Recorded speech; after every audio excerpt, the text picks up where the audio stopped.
السلام عليكم maanta topiga aan ka hadlayno wuxuu noqonayaa waxaa loo yaqaano notebook shirkadda loo yaqaano ee Google-ka wuxuu adeegsanayaa sirdoonka macmalka AI da loo yaqaano si uu kaaga caawiyo fahamka iyo falanqaynta iyo soo koobidda macluumaadka aad siisay. ChatGPT-ga caadiga wuu ka duwan yahay sababtoo ah jawaabtiisu waxay ku salaysan tahay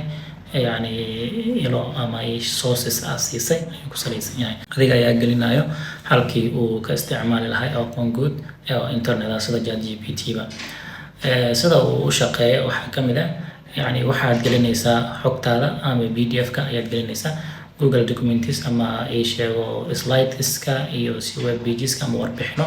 ayaad gelinaysaa ama qoraallo cilmi baaris ayaad gelinaysaa. Notebook-keeda wuxuu akhrinayaa marka dhammaan ilahaasi aad gelisay kadib waxaad weydiin kartaa su'aalo sida waxaad leedahay warbixintan maxay ka hadlaysaa ama waxaad leedahay soo saar qodobada ugu muhiimsan ee warbixinta aan ku dhiibay ama waxaa la isbarbardhig qaybta 2 ilaa qaybta 5 isbarbardhigaad leedahay isbarbardhig ku sameynaya marka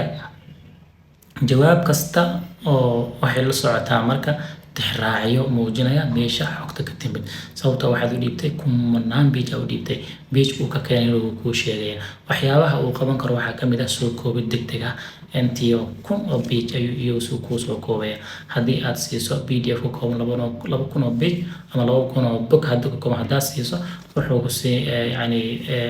wuxuu ku siin karaa soo koobid guud iyo qodobada ugu muhiimsan ee waxa aad siisay iyo fikradaha ugu waaweyn iyo gunaanidka ama samarigi waxa aad siisay uu ku keeni karaa.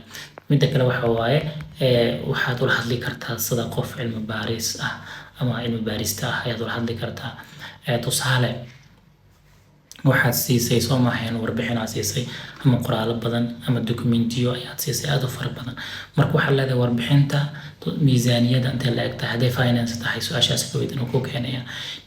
Notebook-keeda wuxuu ka heli karaa jawaabtaada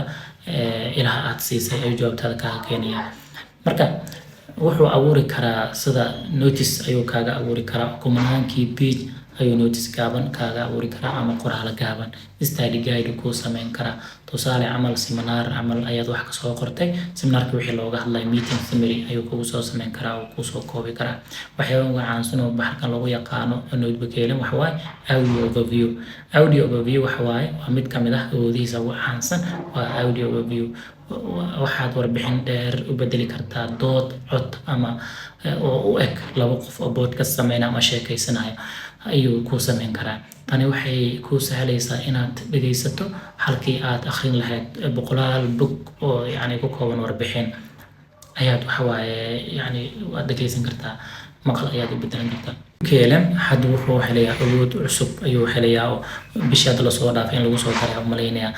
wuxuu ku shaqeynayaa waxa loo yaqaano Gemini waa taqaana Gemini 3.5 ayuu ka shaqeynayaa version-kaasi. Notebook KLM kasta wuxuu heli karaa cloud computer oo gaara AI-gu wuxuu qori karaa ama KLM-ka wuxuu ku qori karaa ama ku fulin karaa codes ama programmo ayuu ku qori karaa wuxuu ku sameyn karaa PDF documents ama Excel ama PowerPoint ama SVG file iyo file kale oo tiro badan ayuu ku abuuri karaa. Taasi waxay ka dhigan tahay inuusan kaliya xogta akhrinaynin balse sidoo kale ku abuuri karo faylo shaqo oo dhameystiran tan faa'iido kale oo u gaar ah tusaale dhaba waxa waaye ka soo qaad inaad tahay arday waxaad gelisay 10 PDF ah ayaad gelisay 5 maqaal oo cilmi baaris ah qoraalada macalinka ayaad gelisay oo soo qortay kadib waxaad weydiisay tusaale waxaad leedahay diyaari buugga dib u eegista imtixaanka iyo diyaar leedahay. Notebook-keeda marka wuxuu soo saari karaa sida soo koobid cashar kasta su'aalo tababar oo sida imtixaanku u imaanayo jawaabo iyo qodobada ugu muhiimsan ardaygii wixii qoraalada siiyay ayuu siini karaa. Garan tusaale hadduu qof ganacsade uu yahay wuxuu weydiin karaa shirkaddu waxay u isticmaali kartaa notebook-keeda sida loogu falanqeeyo warbixinta maaliyadeed loo soo koobo shirarka loo abuuro PowerPoint-ska loo diyaariyo qorshayaalka mashruuca, loo baaro boqolaal bog oo documents haddii yani aad u fara badan yihiin qoraalada. Samaad garan farqiga u dhexeeyo notebook KLM iyo ChatGPT-ga caadiga ah su'aalaha aan weydiino. Tusaale ChatGPT-ga wuxuu